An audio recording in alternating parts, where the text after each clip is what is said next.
பேர் ராணி. இது என் தம்பி பொண்ணு ரித்திகா. அன்பை ஊட்டிய நிகழ்ச்சிக்காக வெஜ் பால் பண்ண போகிறேன். இது என் தம்பி பொண்ணுக்கு ரொம்ப பிடிக்கும். இப்போ வெஜ் பால் செய்யறதுக்கு தேவையான பொருட்கள்லாம் சொல்கிறேன். கேரட்டையும் பீன்ஸையும் வேக வச்சு மசிச்சு வச்சுருக்கேன். உருளைக்கிழங்கு வேக வச்சு மசிச்சு வச்சுருக்கேன். வெங்காயம் கொஞ்சம் நறுக்கி வச்சுருக்கேன். பச்சை மிளகா, கொத்தமல்லி, இஞ்சி பூண்டு பேஸ்ட்டு, கார்ன்ஃப்ளவர் மாவு, உப்பு, ஜீரகப்பொடி, மிளகு பொடி, கொஞ்சம் ப்ரெட் க்ரம்ஸ் கடைசியில் டீப் ஃப்ரை பண்ணுறதுக்கு எடுத்து வச்சுருக்கேன். இப்போது வெங்காயத்தை கொஞ்சம் ஆயில் விட்டு வதக்கி வச்சுக்கணும். இப்போது கேஸ் ஆன் பண்ணி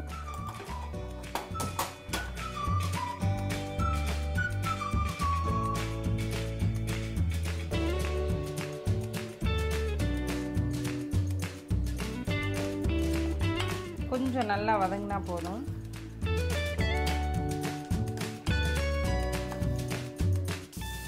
இது கொஞ்சம் போல் பொன்னிறமாக வர வரைக்கும் வதக்கி இந்த மாதிரி எடுத்துக்கிட்டோம்னாக்கா அந்த வெஜ்ஜு இதில் போட்டு பிசைஞ்சு பால் செய்ய வேண்டியதான். இப்போ இது வதங்கிடுச்சு. இது இப்போ எல்லாத்தையும் எடுத்து ஒன்றா போட்டு மிக்ஸ் பண்ணி பால்ஸ் ரெடி பண்ணிட வேண்டியதான்.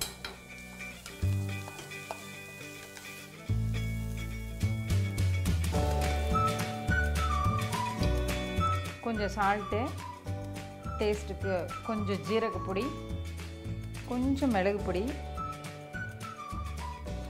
கொஞ்சம் கார்ன்ஃப்ளவர் மாவு.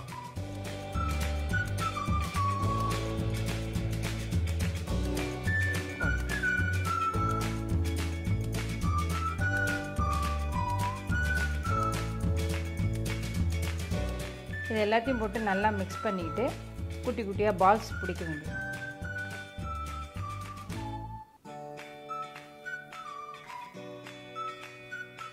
இது மாதிரி நல்லா மிக்ஸ் பண்ணிவிட்டு உருண்டையாக பிடிச்சி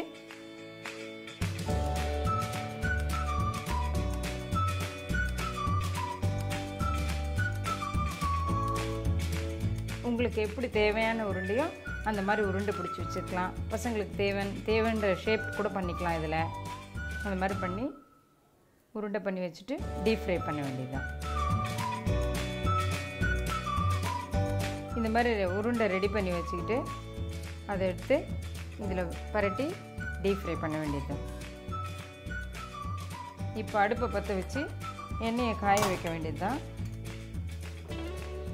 எண்ணெய் காயறதுக்குள்ளே நம்ம இந்த ரஸ்க் பவுடர் ரெடி பண்ணி வச்சுருக்கிறேன். இதில் ஒரு வாட்டி பரட்டி எடுத்து வச்சிட்டோம்னா நல்லா கிறிஸ்பாக இருக்கும்.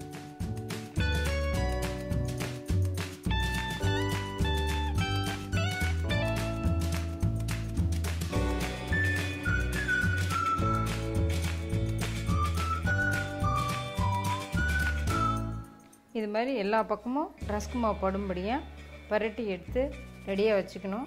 எண்ணெய் காயறதுக்குள்ளே நம்ம இப்படி ரெடியாக வச்சுக்கிட்டோம்னா ஒரு 4 நாளாக போட்டு பொரித்து எடுத்துடலாம். இப்போ எண்ணெய் காஞ்சிடுச்சு. இப்போது நம்ம ரெடி பண்ணி வச்சுருக்கிறத ஒன்று ஒன்றா போட்டு டீப் ஃப்ரை பண்ணி எடுத்துடணும்.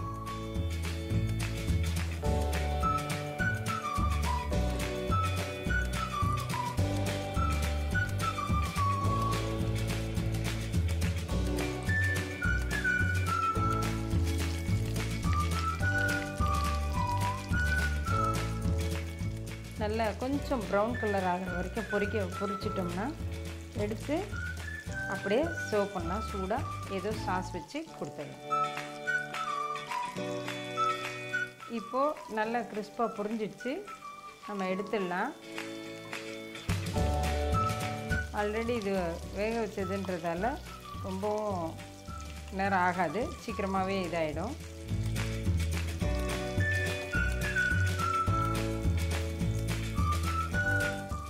இப்போ இந்த வெஜ் பால் ரெடி ஆயிடுச்சு.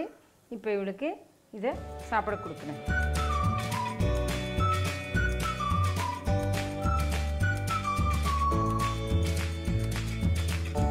எப்படி இருக்குமா? காய்கறி சாப்பிடாத குழந்தைங்களுக்குலாம் கூட இந்த மாதிரி வெஜ் பால் செஞ்சு கொடுத்தா எல்லா குழந்தையும் விரும்பி ரொம்ப சாப்பிடுவாங்க. ஈவினிங் டயத்தில் வச்சுக்கலாம்.